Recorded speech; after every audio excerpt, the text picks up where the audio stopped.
आईने का श्राप। राजस्थान के रेगिस्तानी इलाके में बसा छोटा सा गांव था थारनगर। रात का समय था। चांदनी रात में बालू के टीले चमक रहे थे, लेकिन हवा में सनसनाहट थी।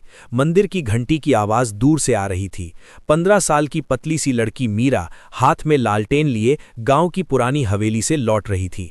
वहां एक बूढ़ी दादी से तांत्रिक चीजें सीखने जाती थी। रास्ता सुनसान था। तभी उसे लगा जैसे कोई आंखें गड़ाए देख रहा हो। पीछे मुड़ी, लेकिन कोई न था। अचानक तेज हवा चली और लालटेन बुझ गई। अंधेरे में एक ठंडी सांस उसके कंधे पर लगी। मीरा भागी। घर पहुंचकर दरवाज़ा बंद किया, लेकिन कमरे में एक पुराना आईना था जो उसके दादा दादी ने लाया था। आईने में उसकी परछाई सामान्य लग रही थी, लेकिन मीरा को डर लगा। दरअसल 1 साल पहले उसके माँ बाप की रहस्यमयी मौत हो गई थी। उनकी लाशें घर में मिली। चेहरे पर खौफ जमा हुआ, लेकिन कोई घाव नहीं। लोग कहते भूत ने मारा। मीरा जानती थी वो आईने से जुड़ा कुछ था। उसके पापा पुरानी चीजें इकट्ठा करते थे। रात को मीरा सोई। अचानक आईने से खटखट की आवाज आई। उठी तो परछाई हिल रही थी, जबकि वो स्थिर थी। परछाई मुस्कुराई, हाथ बढ़ाया। मीरा चीखी। भागकर चाची रानी के पास गई। चाची ने देखा कुछ नहीं, लेकिन मीरा का चेहरा पीला था। चाची ने पानी पिलाया। सुबह मीरा ने आईना चेक किया। कांच पर खरोंचें जैसे नाखूनों से, और फर्श पर बाल बिखरे उसके जैसे ही। चाची को दिखाया, लेकिन गायब। गांव में बात फैली कि मीरा पागल हो गई। वो चिल्लाती, मेरी परछाई जीवित हो गई। लोग हंसते। मीरा घर से बाहर न निकलती। स्कूल बंद, दोस्त भूले, सिर्फ चाची के साथ रहती। चाची को शक था। एक रात चाची ने मीरा को बिठाया। सच बताया, तेरे माँ बाप ने वो आईना गलत खरीदा था। वो 200 साल पुराना तांत्रिक आईना है। राजस्थान के एक तांत्रिक ने बनाया था। वो अपनी परछाई को श्राप दे गया जो मालिक को मार डाले। पहले मालिक की आत्मा आईने में कैद हो गई, अब वो परछाई बनकर बदला लेती है। तेरे पापा ने उसे छुआ तो परछाई ने उनको खींच लिया। तेरी माँ ने बचाने कोशिश की, वो भी चली गईं। बातें चल ही रही थीं कि आईना खुद चमकने लगा। कमरे में ठंड घुस आई।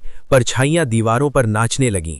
लाइटें टिमटिमाईं। दरवाज़ा खुद बंद हो गया। सारी परछाइयां मीरा की तरफ बढ़ीं। चाची ने आईना ढकने को कहा, लेकिन परछाई पहले से बाहर आ चुकी थी। मीरा की असली परछाई खड़ी हो गई। आंखें लाल, मुंह खुला। वो चाची पर झपटी। चाची के गले पर नाखून गड़ाए। खून बहा। मीरा चीखी। पड़ोसी आए तो चाची फर्श पर, चेहरा खौफ से सिकुड़ा, गले पर खरोंचे, लेकिन कोई खून नहीं, बस पीला चेहरा। आईना सामान्य। सब डर गए। मीरा को गांव से भगा दिया। उसे जोधपुर के आश्रम भेजा, लेकिन गांव में मौतें जारी रहीं। लोग आईने में झांकते तो उनकी परछाई गायब हो जाती। अगली सुबह लाशें, चेहरे पीले, आंखें खुलीं। धीरे धीरे गांव खाली हो गया। वो आईना आज भी थारनगर की हवेली में है। रात को चमकता है।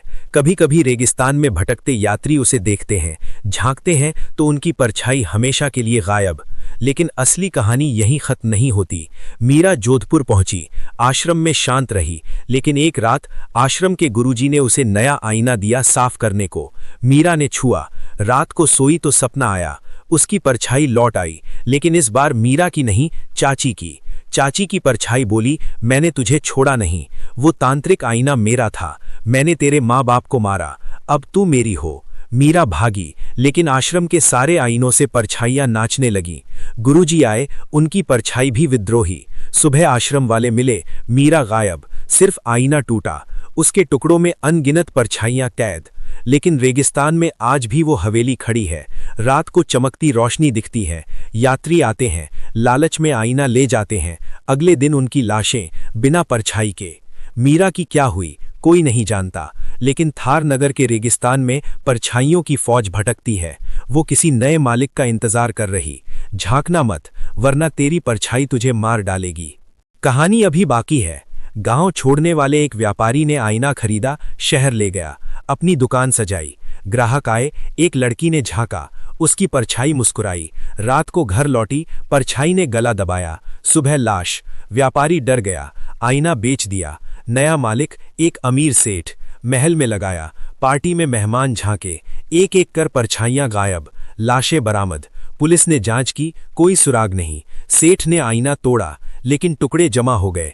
रात को पूरा। अब वो महल खाली, लेकिन शहर में परछाई रहित लाशें मिलने लगीं। श्राप फैल गया। हर आईने में खतरा।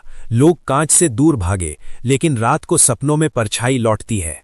मीरा की डायरी मिली आश्रम में। लिखा था, श्राप टूटेगा जब आखिरी परछाई खुद को मार ले, लेकिन कौन? आज भी थारनगर जाओ तो हवेली के बाहर खड़े हो, आईना चमकेगा, तेरी परछाई तुझे बुलाएगी। भाग